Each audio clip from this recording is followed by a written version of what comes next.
दोस्तों yes bank की बात करें तो यहाँ पे आप देख सकते हो कि क्वार्टर टू के रिजल्ट के बाद स्टॉक के अंदर गिरावट शुरू हो गई है। अब ये गिरावट इसलिए हो रही है क्योंकि रिजल्ट इस बार थोड़ा सा कमजोर रहा है क्वार्टर ऑन क्वार्टर बेसिस पे। और दूसरी तरफ अगर आप देखें तो बाजार में भी गिरावट का माहौल है, उसका असर भी निगेटिव देखने को मिला है।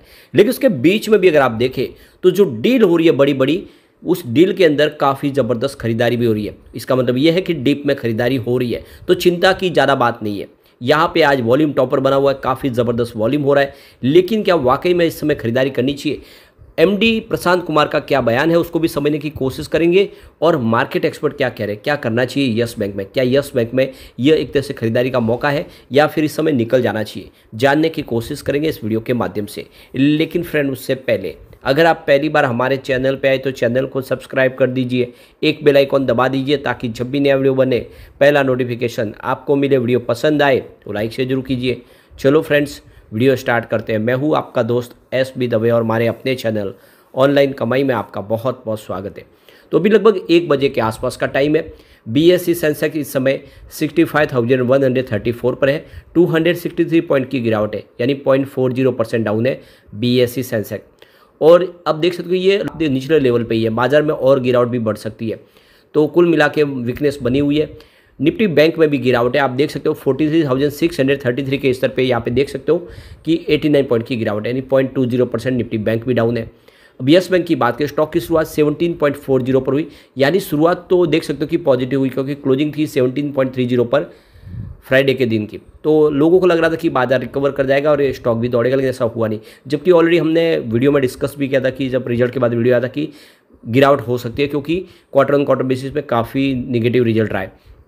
वैसे 17.45 का इसने हाई बनाया सुबह, लेकिन उसके बाद में इसमें गिरावट का माहौल बना, 16.55 का लो बना है और अभी समय 16.70 के आसपास है। वैसे इसको एक स्टेबिलिटी मिली हुई है 3.5% के आसपास। ये काफ़ी समय सुबह से इस समय स्टॉक आपको वहाँ पे एक अपनी मजबूत सपोर्ट के साथ दिखाई देगा, यानी बड़ी गिरावट की संभावना नहीं दिख रही। उसके पीछे वजह यह भी कि काफ़ी नीचे लेवल से खरीदारी भी हो रही है। वैसे वॉल्यूम टॉपर है पूरे बाजार में, वॉल्यूम के मामले में यस बैंक आज नंबर 1 पे है, दिखाई देगा आपको। इसकी परफॉर्मेंस देखें तो पिछले 5 साल में 92% का इसने निगेटिव रिटर्न दिया है। 3 ईयर के हिसाब से 25% की तेज़ी बनी है, 1 ईयर के हिसाब से 3% की तेज़ी है। लेकिन अगर हम 3 मंथ की बात करें, स्टॉक में 7.76% की गिरावट हुई है और 1 मंथ के हिसाब से ही यहाँ पे लगभग 5.67% की गिरावट हुई है। 1 डे के हिसाब से भी 3.5% के आसपास की गिरावट है। ओवरऑल देखें तो इस समय आपको वीकनेस दिखाई देगी स्टॉक के अंदर। वैसे यहाँ पे देख दो कि ईयर ऑन बेसिस पे रिजल्ट में काफ़ी ज़्यादा जंप देखने को मिला 47.4% का, क्योंकि इस बार जो प्रॉफिट रहा है वो 225.21 करोड़ के आसपास रहा है, जबकि पिछले साल सेम क्वार्टर में 152.82 करोड़ के आसपास था।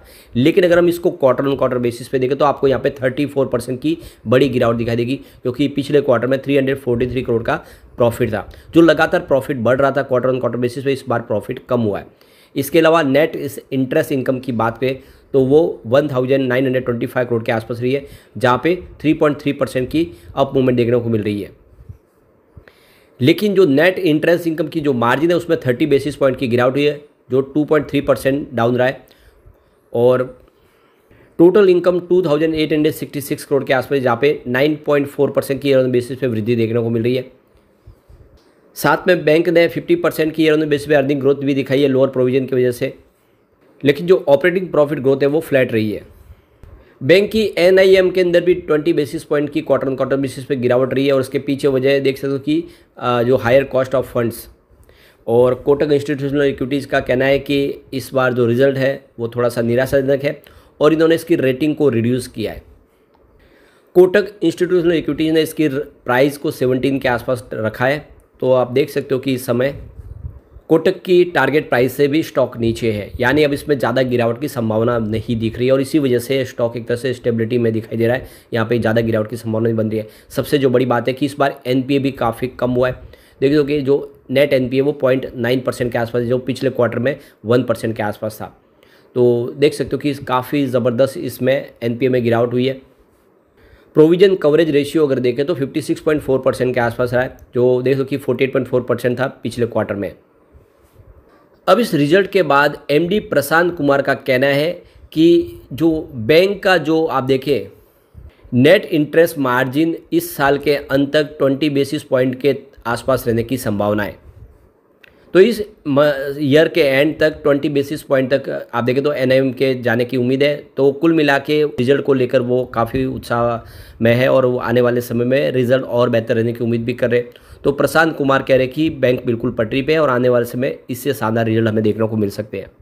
इस समय बैंक के एनआईएम की बात करें 2.3% के आसपास रहा है, जो पिछले साल यानी सेम क्वार्टर में देखें तो 2.6% के आसपास था और पिछले क्वार्टर की बात करें 2.5% के आसपास था। अभी जो मार्केट एक्सपेक्ट कर रहे हैं कि डिप में खरीदारी का काफ़ी अच्छा मौका है। रिजल्ट आया, इस बार रिजल्ट में कमजोरी रही, उसके पीछे वजह भी है कि जो इस बार देखें कॉस्ट ऑफ फंडिंग बढ़ने की वजह से इस बार ये देखें तो प्रॉफिट में कमी आई है। लेकिन येस बैंक के फंडामेंटल में इंप्रूवमेंट दिखाई दे रही है। काफ़ी अच्छे क्वार्टर ऑन क्वार्टर बेसिस पे बैंक का कामकाज बढ़ रहा है।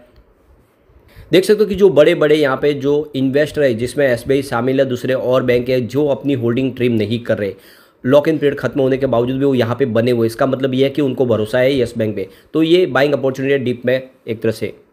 केजरीवाल रिसर्च के अर्जुन केजरीवाल का कहना है कि येस बैंक ने रिजल्ट दिया है, रिजल्ट में थोड़ी सी कमजोरी जरूर रही है, लेकिन यहाँ पे देख सकते हो कि आने वाले समय में संभावना पॉजिटिव बनेगी। क्या भी इस समय जो वीकनेस है वो एक तो मिडिल ईस्ट का जो टेंशन चल रहा है और इस वजह से बाजार थोड़ा सा करेक्ट हो रहा है और इस वजह से गिरावट हो रही है, लेकिन आप इस मौके का फायदा उठा के डिप में खरीदारी कर सकते हैं।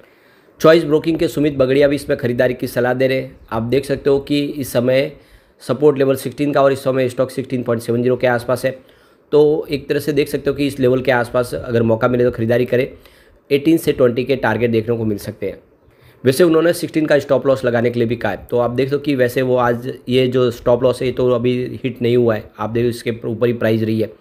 तो इस लेवल पे अगर खरीदारी करें तो आराम से इस स्टॉप लॉस के साथ बने रहे तो आने वाले समय आपको अच्छा रिटर्न देखने को यहाँ पे मिल सकता है। अब चलते हैं कुछ बड़ी डील की तरफ, जिसकी वजह से आज हमें पूरा ये अप डाउन देखने को मिला। तो सुबह 9:29 पर 17 की प्राइस से यहाँ पे 21,63,000 शेयरों की एक बिकवाली हुई।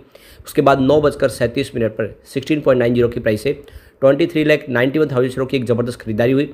उसके बाद 9:41 पर 16.85 की प्राइस से 26 लाख शेयरों की फिर से एक बिकवाली हुई। उसके बाद 9:58 पर 16.80 की प्राइस से यहाँ पे 29 लाख शेयरों की एक बड़ी बिकवाली हुई। लेकिन उसके बाद 10:12 पर 16.75 की प्राइस से 20 लाख शेयरों की एक बड़ी खरीदारी हुई। फिर उसके बाद 10:27 पर 16.60 की प्राइस से 20 लाख शेयरों की एक बड़ी खरीदारी और हुई।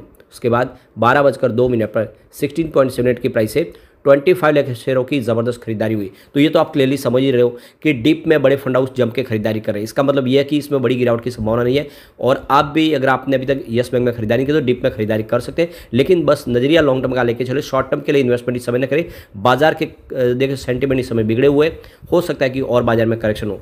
तो इस समय अच्छे स्टॉक में आप पिक करने का ये समय है, थोड़ा थोड़ा खरीदारी शुरू कर सकते हैं।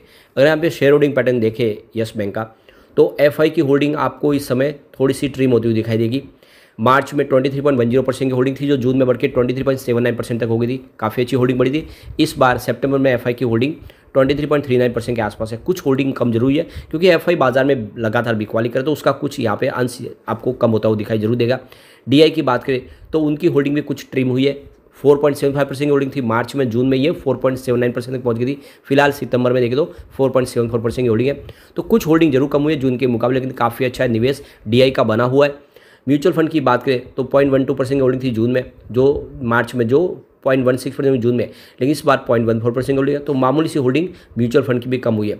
जनरल पब्लिक की होल्डिंग कुछ बड़ी है, 71.42% की होल्डिंग थी जून में, जो इस समय 71.87% के आसपास है। कुल मिला के अगर आप लॉन्ग टर्म इन्वेस्टर तो निवेश का अच्छा मौका है, लेकिन रिजल्ट इस बार कमजोर जरूर रहा है। उसका निगेटिव इफेक्ट आने वाले 1-2 और दिन देखने को मिल सकता है, फिर इसके बाद एक पॉजिटिव संभावना बनेगी। तो बने रहे इसमें। लेकिन फ्रेंड, कोई भी इन्वेस्टमेंट करने से पहले अपने फाइनेंशियल एडवाइजर से बारे ले ले या अपना खुद का रिसर्च करें, क्योंकि मैंने वीडियो आपके एजुकेशनल पर्पज़ के लिए ही बनाया। वीडियो पसंद आए लाइक शेयर कीजिए और चैनल को सब्सक्राइब कर दीजिए। Thank you friend.